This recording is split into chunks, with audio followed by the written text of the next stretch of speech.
ఆరోగ్యం, ఆర్థికం, ఆదరించేవారు లేక అనాథులుగా ఉండటం, మోసగించబడటం, కన్నబిడ్డలను పోగొట్టుకోవటం. 5 వచ్చాయా? చాలా? ఇంకా ఉన్నాయా? వీటికి పిల్లలు చాలా ఉంటాయిలేండి. వీటిలో నుంచి సాగదీస్తే చాలా పాయింట్స్ వస్తాయి. 5 అంశాలు చూసుకుందాం. ఈ 5 విషయాలలో కూడా శోధించబడిన వ్యక్తి బైబిల్లో ఉన్నాడు. ఎవరో చెప్పండి? ఎలా తెలుసు? 5 అన్నాం కదా, 5 ఉన్నాయా? మొదటిది ఏమన్నాం? ఆరోగ్యం పోయిందా? రెండోది ఏమన్నాం? మొత్తం ఆస్తి పోయిందా? మూడోది ఏమన్నాం? ఆదరణ లేదు. నాలుగోది కన్న బిడ్డలను పోగొట్టుకున్నాడు. ఇంకా చేయని తప్పుకి పడ్డాడా యోబు? పడ్డాడా లేదా? పడ్డాడు. నిందలు పడ్డాడు. సాతాను ఎప్పుడూ కూడా దేవుని కొరకు బ్రతకాలనుకున్న వాడికే శోధన తీసుకొస్తాడు. లోకంలో ఉన్నోళ్ళు మనకంటే బాగుంటారు అన్న సంగతి మీకు అప్పుడప్పుడు మనసులో అనిపిస్తుందా? అనిపించడం లేదా? ఒక మనుష్యుడుండేను.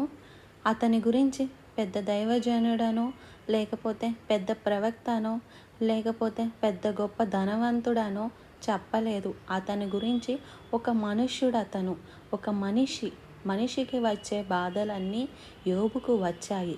మనిషిని సాతాను శోధించగలిగినన్ని విధములుగా యోబును శోధించింది సాతాను.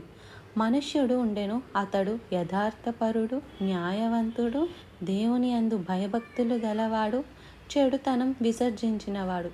4 డిగ్రీలు ఇచ్చాడు దేవుడు అతనికి. ఇంకెక్కడ ఎవరికీ లేదు ఇంత పెద్ద డిగ్రీ.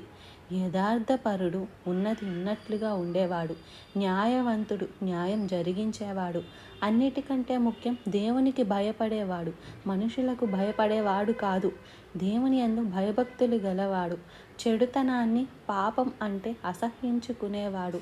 ఇవి కలుగున్న వ్యక్తి ఎంత గొప్ప భక్తుడో ఇంకా ఏ వంక పెట్టలేము. అందులో మనం ఏదైనా తప్పు చేసినప్పుడు ఆ తప్పును తీసుకెళ్ళి సాతాను దేవుని ముందు చూపిస్తాడు. ఇదిగో మలిన వస్త్రములు వేసుకున్నాడు చూడు యెహోషువ అని చెప్పాడు ఒకసారి. ఇతని గురించి ఏం చెప్పలేకపోతున్నాడు సాతాను. అందుకని ఏమన్నాడు? యోబు ఊరకనే దేవుని యందు భక్తి కలవాడై ఉన్నాడా?